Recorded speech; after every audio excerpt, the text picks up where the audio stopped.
I can't think of a more important question than how best to deal with the Donald.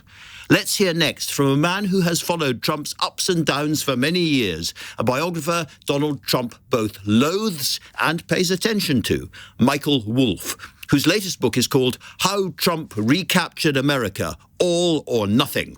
I began by asking him for some advice for Keir Starmer, and his response was, well, the reverse of encouraging. You just have to wait him out. He will talk. The prime minister will have very little opportunity to say anything.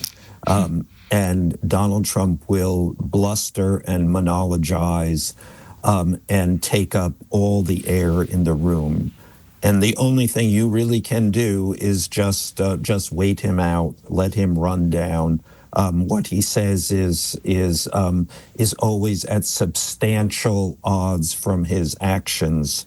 So the best advice is not to engage and to see what comes.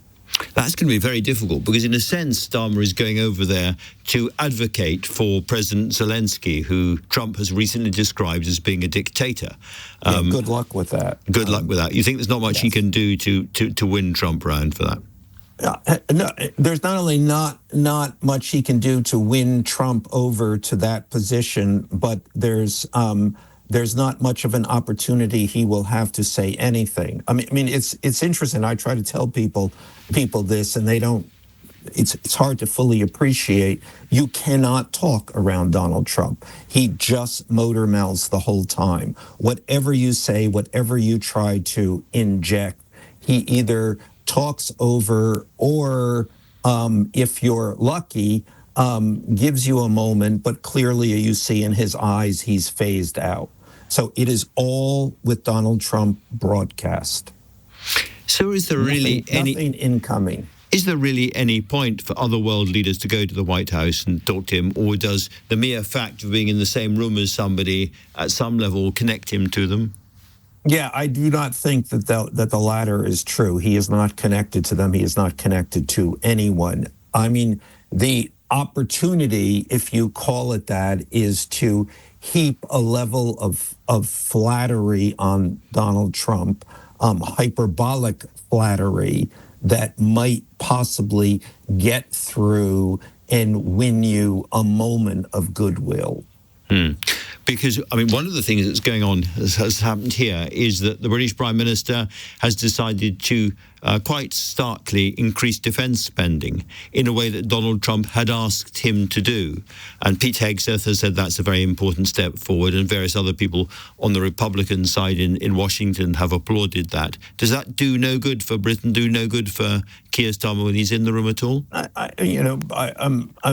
Even if Donald Trump recognizes that, it will earn a moment of goodwill, and that's that. I mean, this is a very, dealing with Donald Trump is not like dealing with anyone else, certainly any other statesman, any other politician. This is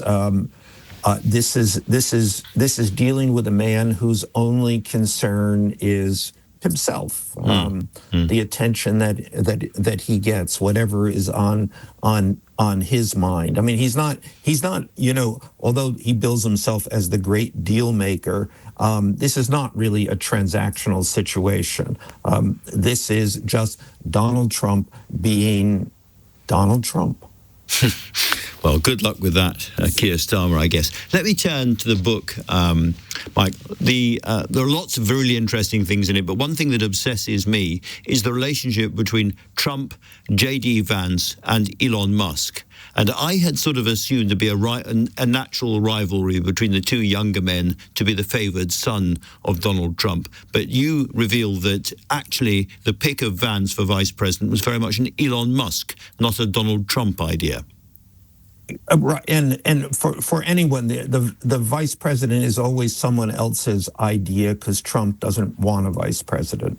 And at some point in the book, I quote him talking about this. Do I need a vice president? Does it matter who the vice president is? It's again one of those other things. Trump does not share the stage. And he sees this. He sees the presidency as a stage, his stage. So the idea that somebody else might be on it in however lesser a role is really something that is at all times irritating to him. So I'd be very interested in your take directly then on the actual power and the actual positioning of Elon Musk, because you have a very interesting moment in your book when Elon Musk leaps onto the stage and his shirt rides up and Trump says something very rude about him, and why can't he get a shirt that fits or something? A certain amount of contempt for Musk. And yet Musk is running Doge. He's having huge impact right now across the American government machine. And it's unclear from the outside who is pulling this, who's pulling whose strings. Well, I would interpret this in the following ways, that Trump yet sees Musk as useful to him. Musk is taking the flack, taking the bad press for he's out in front of the bad press on. He's the outlier in a sense. These decisions. Yeah. But then Trump has this other problem, which is that the media has written about nothing else except when this relationship is going to break up. So Trump cannot do what the media wants him to do. I think an interesting measure here is the Steve Bannon measure. Essentially, Musk is in the Steve Bannon role in the first months of the previous Trump administration. I mean, they were both on the cover of Time magazine as with the suggestion that they are the real president.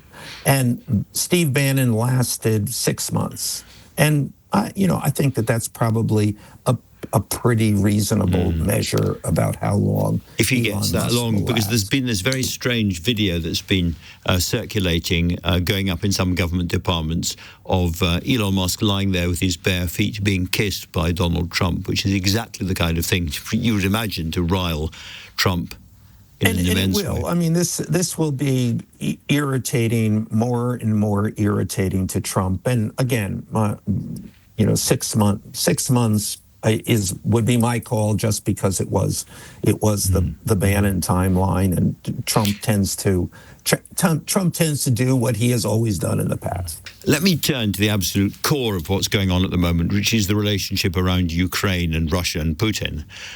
It appears so far that Trump wants to do a big guy to big guy deal with Putin over the heads of the European democracies.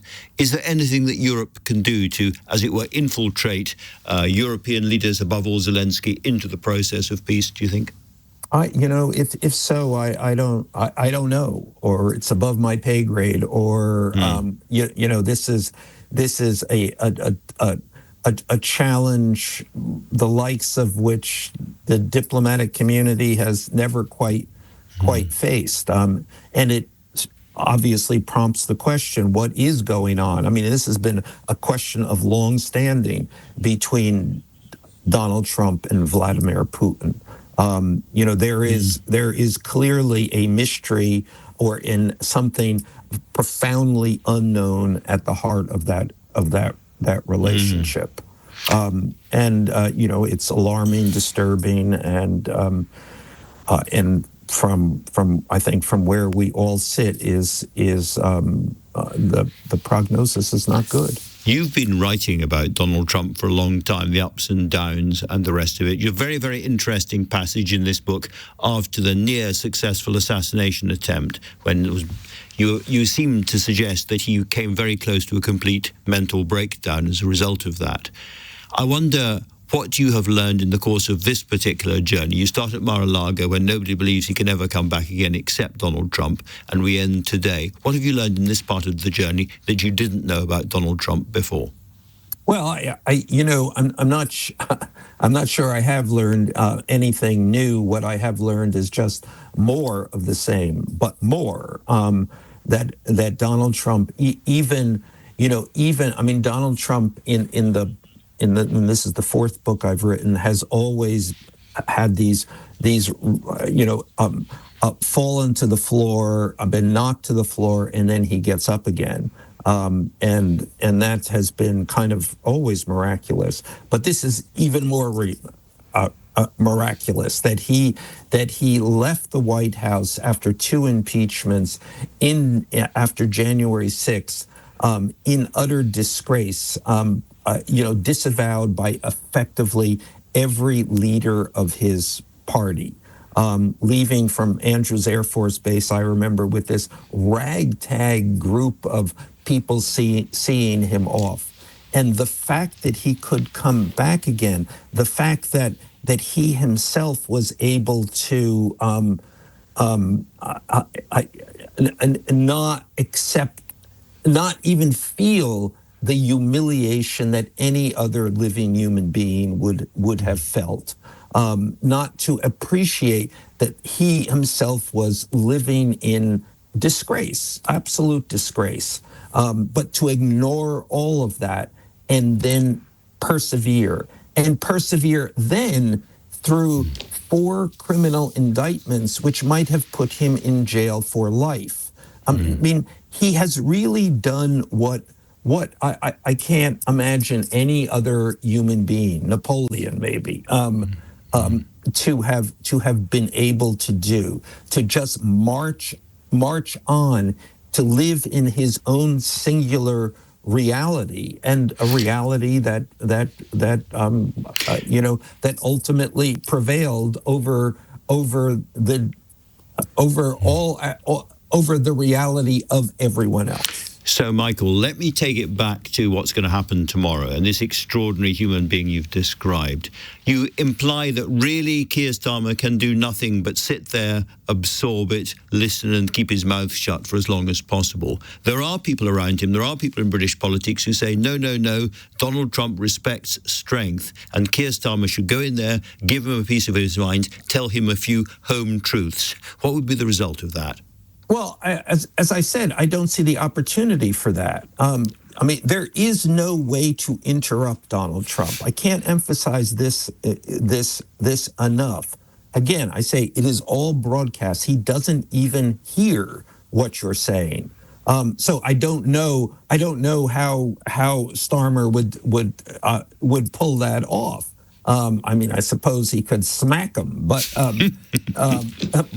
but short of that, there's no making an impression on Donald Trump, except with abject flattery. I mean, that would be the other thing, and that's what many people have defaulted to.